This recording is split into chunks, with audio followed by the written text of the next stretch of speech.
Hello everyone, welcome to Diwali day 2।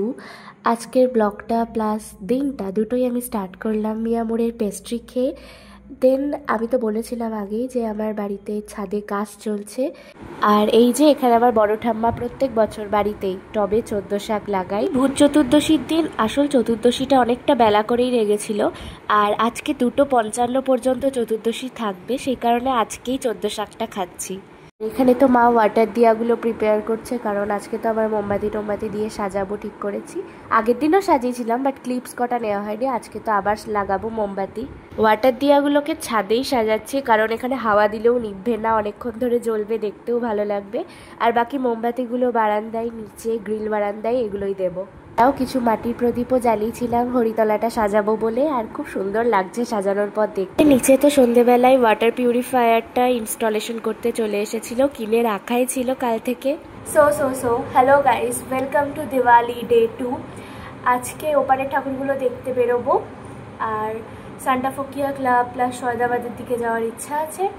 আর কয়েকটা জাগ্রত কালী আছে, সেই মায়ের দর্শনগুলো করে নেব। আর দেখি বাইরে খাওয়ার প্ল্যান আছে আজকে। আগে তো বেরোতেই অনেকটা দেরি হয়ে গেল, রেডি হয়ে গিয়েছি, 8টার উপর বেজে গেছে।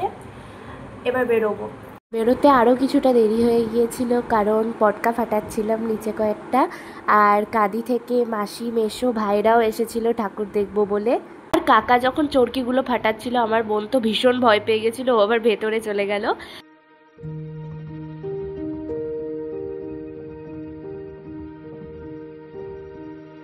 ফার্স্টেই আমরা চলে এসেছিলাম স্কয়ার ফিল্ডের কাছে, চৌতারার পাশের এই প্যান্ডেলটাই। এখানে ঠাকুরটা অসীম পাল করেছিল, অপূর্ব সুন্দর হয়েছিল মূর্তিটা। তারপরেই আশা করি বলার প্রয়োজন হবে না, লাইটিং দেখেই বোঝা যাচ্ছে। এরপর আমরা চলে গেছিলাম সান্টা ফকিয়া ক্লাবের দিকে। এবারের ওখানকার থিম ছিল সিপাহী বিদ্রোহ।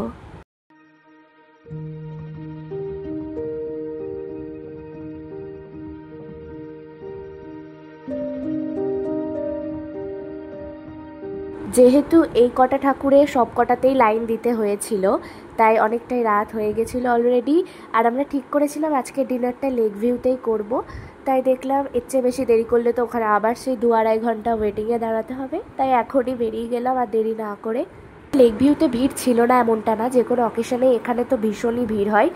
আর নর্মাল ওদের নিচের রেস্টুরেন্টটাই ভিড় কমই ছিল, মানে ওখানে জায়গা হয়ে যেত।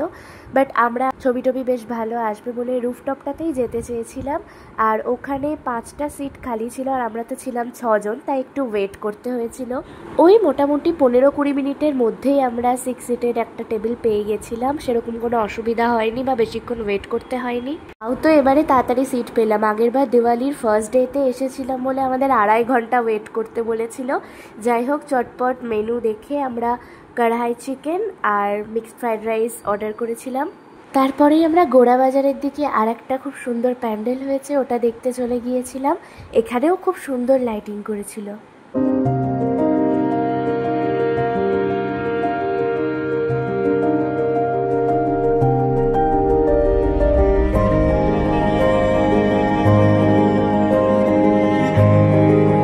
এখানে দার্জিলিংয়ের একটা বুদ্ধা টেম্পল করেছিল।